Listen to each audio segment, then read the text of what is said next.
Nous lisons dans la première lettre aux Corinthiens, le chapitre 9, versets 24 à 29. 1 Corinthiens 9, 24 à 29. Ne savez-vous pas que les coureurs dans le stade courent tous, mais qu'un seul gagne le prix? Courez donc de manière à le remporter. Tous les athlètes s'imposent une ascèse rigoureuse, mais ils le font pour une couronne périssable. Nous, pour une couronne impérissable. Moi donc, je cours ainsi. Je ne vais pas à l'aveuglette. Et je boxe ainsi. Je ne frappe pas dans le vide. Mais je traite durement mon corps et le tiens assujetti, de peur qu'après avoir proclamé le message aux autres, je ne sois moi-même éliminé. Parole du Seigneur.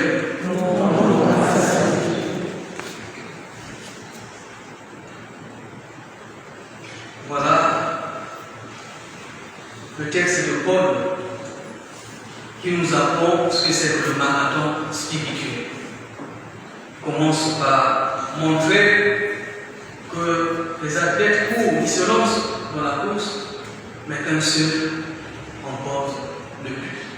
Et il nous dit, vous courez de manière à le remporter.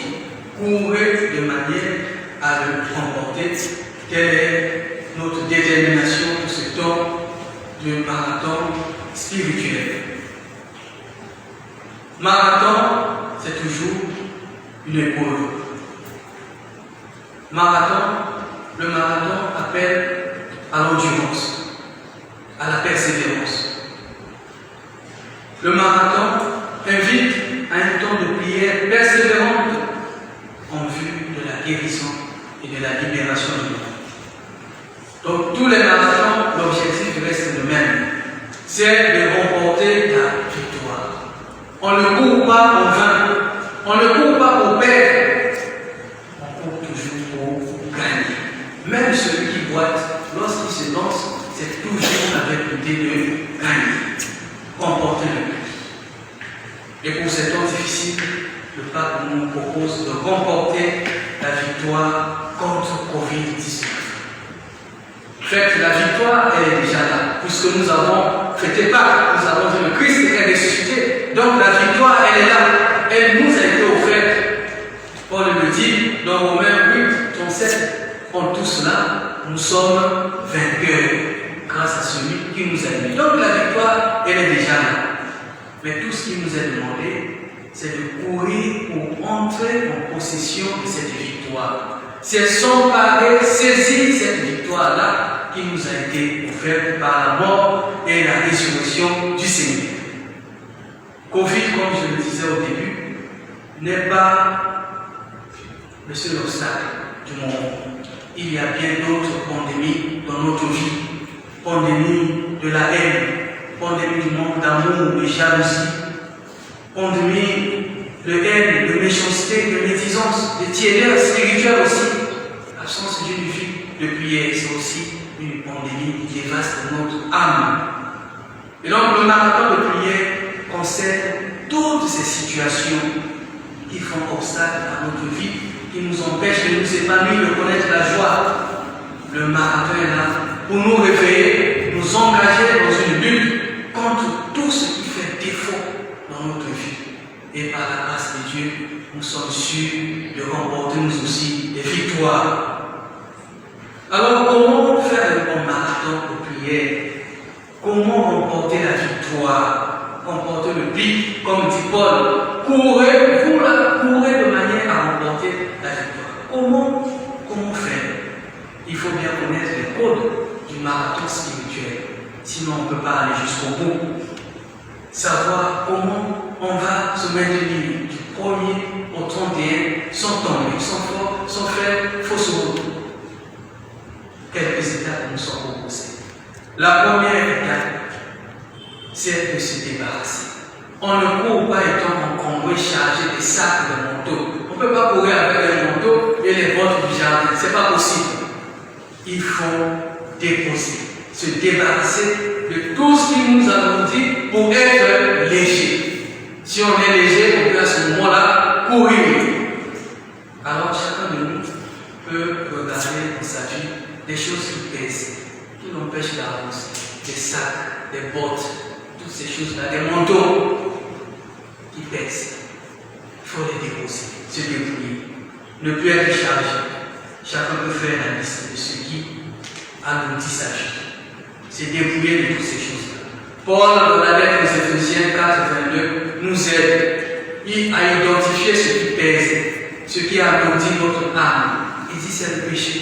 Ce sont les agissements du vieil homme. Celui qui s'engage au marathon va commencer par se dépouiller de ces agissements du vieil homme pour être spirituellement léger. Et dans la vie chrétienne, tout dépouillement appelle au revêtement. Quand on se dépouille, on ne reste pas nu. On revêt quelque chose de nouveau. Et c'est la deuxième étape.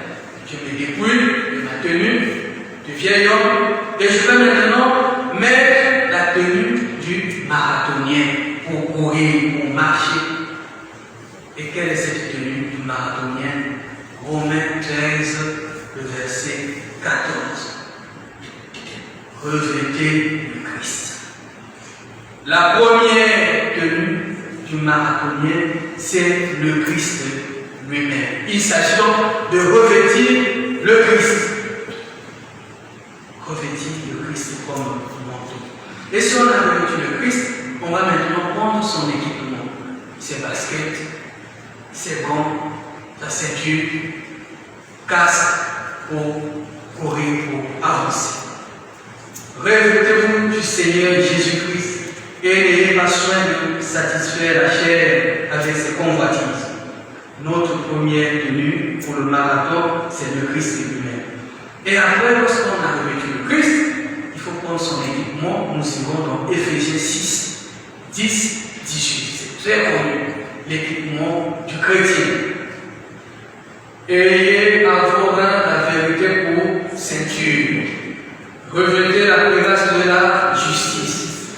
Mettez pour chaussures à vos pieds le zèle pour annoncer l'évangile.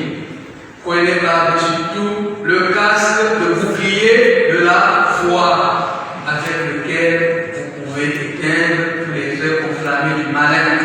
Prenez aussi le casque du salut et l'épée de l'Esprit Saint qui est la parole de Dieu. Faites en tout temps par l'Esprit toutes sortes de prières et de supplications. Veillez à cela avec une entière persévérance. Autrement dit, le marathon qu'on va faire pendant 30 jours, il faut veiller à cela avec une entière persévérance et prier pour tous les saints. Paul ajoute, priez pour moi afin qu'il me soit donné d'avancer la bonne nouvelle. Sur cette partie, je mettrai aussi mon nom en disant, priez pour moi pour que je sois toujours là pour le marathon. Donc, on met cet équipement-là. On a enlevé, on a commencé par se dépouiller de ce qui pèse. Après, on a remettu le Christ. On prend maintenant son équipement comme une deuxième étape. Bien, quand je suis maintenant équipé, que reste-t-il à faire? Il faut maintenant s'exercer. S'exercer et avancer. Il faut s'entraîner. Et le psaume 18, 34 dit, je bénis le Seigneur qui exerce mes mains au combat, qui m'entraîne à la bataille. Et donc, on commence à s'entraîner avec cet équipement du Seigneur.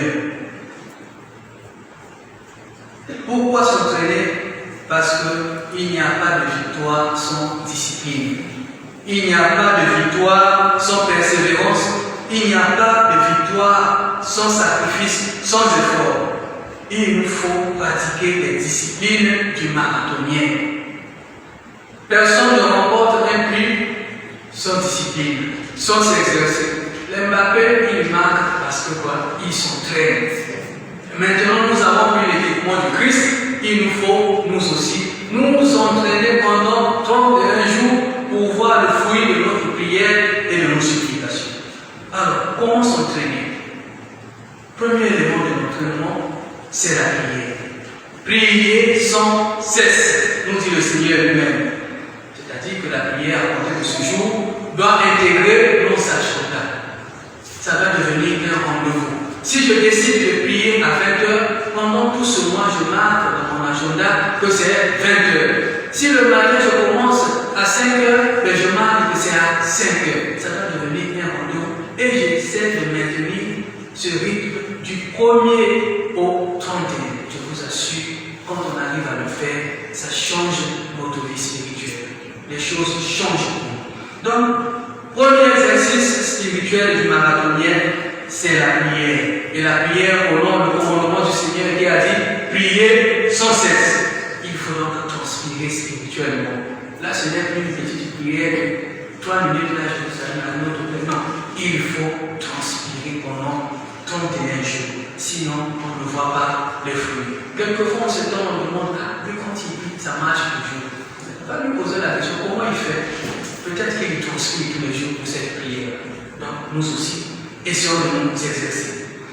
Deuxième exercice, la prière ne va pas seule. Elle s'accompagne aussi de quelques privations. Lorsque le Seigneur nous parle de la prière, elle associe au jeûne. Jeûne et prière. Sur ce domaine-là, chacun peut voir à quel moment trouver un temps de privation. C'est important. Nous avons déjà entendu dans l'évangile, le Seigneur lui-même nous dit, ce genre d'esprit-là ne passe que par la prière et par le jeûne. Peut-être que le Covid aussi fait partie des choses qu'on ne chasse que par la prière et le jeûne. Alors il nous faut donc quelque part aussi apprendre à jeûner. Il y a aussi des situations de notre vie. Tout à l'heure, je priais pour le travail. Peut-être qu'au niveau de ton travail, il faut un jeûne sérieux aussi pour libérer un peu, changer l'ambiance.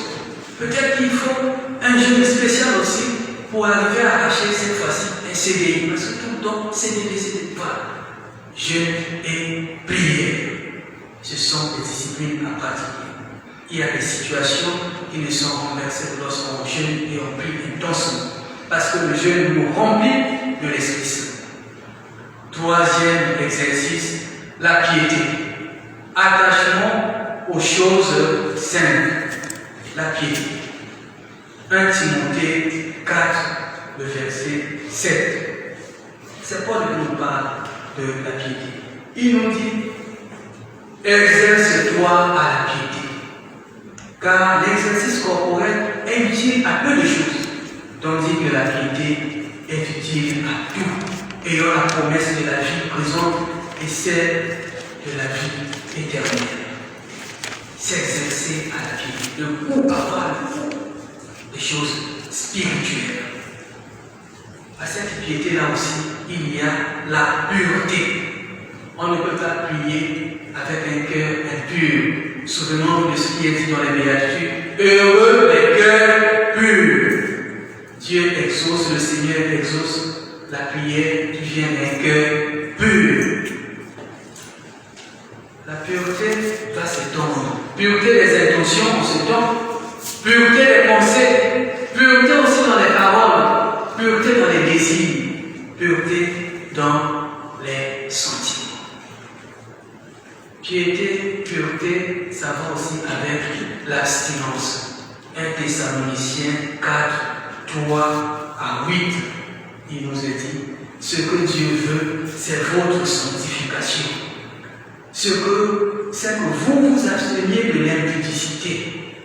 C'est que chacun de vous sache posséder son corps dans la sainteté et l'honnêteté, sans vous livrer à une convoitise passionnée, comme font les païens qui ne connaissent pas Dieu.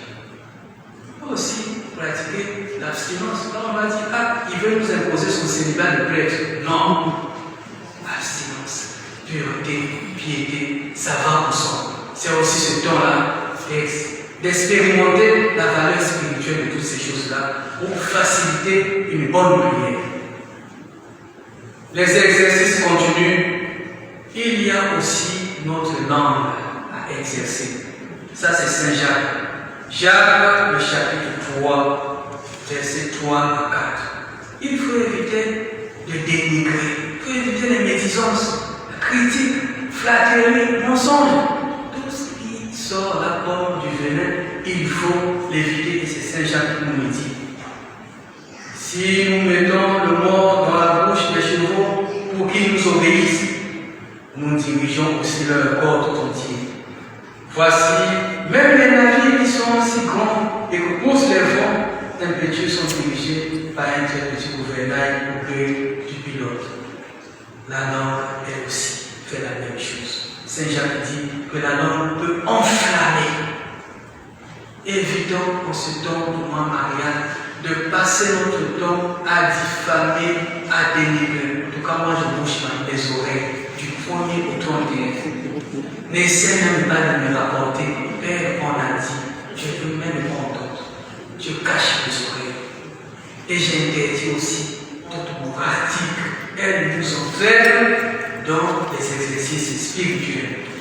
Elle va nous entraîner à la pureté parce qu'elle est la Vierge toute pure. Elle va nous entraîner à l'obéissance parce qu'elle a dit, me voici. Elle va nous entraîner à l'humilité parce qu'on l'appelle l'humble servante du Seigneur. Elle va nous entraîner à la prière parce qu'elle a prié pour nous à Cana. Elle va aussi nous entraîner à la joie parce qu'elle est bienheureuse. Elle va nous entraîner à la louange parce qu'elle a chanté le Magnificat. Voilà celle qui va nous entraîner. Elle ne s'est pas improvisée. Cela lui a été donné au pied de la croix. Femme, voici ton fils. Et à nous aussi, il a dit la même chose. Fils, voici ta mère. Et elle a fait ses preuves dans l'accompagnement spirituel. On voit dans les Actes des Apôtres que la communauté qui attend le Saint-Esprit s'est réunie autour de Marie. Pourquoi? Parce qu'elle a déjà l'expérience du Saint-Esprit. L'Esprit Saint viendra sur toi. Elle a déjà reçu et donc elle peut aider ceux qui attendent l'Esprit Saint à le recevoir. Comme elle a fait ses preuves, l'Église nous demande maintenant de s'unir à sa prière. Alors je te demande aussi personnellement, avec ta famille, avec tes amis, avec toutes les personnes que tu connais, de se confier maintenant à sa prière, de se confier à sa prière pendant 31 jours. Et cette prière-là portera du fruit. À Jésus, à